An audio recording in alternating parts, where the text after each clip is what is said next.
С вами снова Вестник ММА и турнир AFC Ратиборец 5. Только что Сафарбек Сангов одержал победу над Эльвином Аббасовым единогласным решением судей.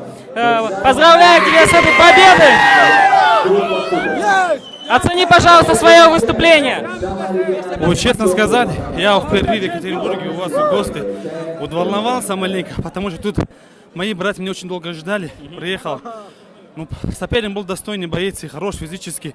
Он бьется хорошо и борется хорошо. Но, альхамдулилля, по воле Всевышнему я выиграл. Хочу поблагодарить братья родными, кто за меня болел, поддерживал. От души их благодарю. Спасибо. В каждом твоем раунде ты наносил довольно увесистые такие лоу-кики. Это было в плане на бой, да? Ну, так я планировал, честно сказать. Ну, то, что планировал, так и получилось. Твой соперник нанес тебе 2 удара в пах.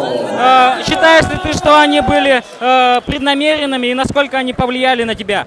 Ну, были как бы, он ударил раза 2, попал. Ничего, прошел. И сумел восстановился, да? Да.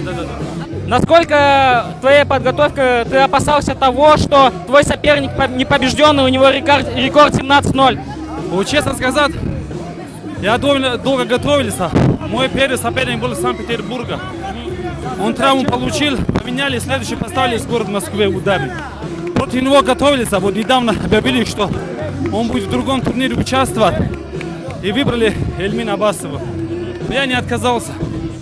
Еще раз поздравляю тебя с победой! Спасибо!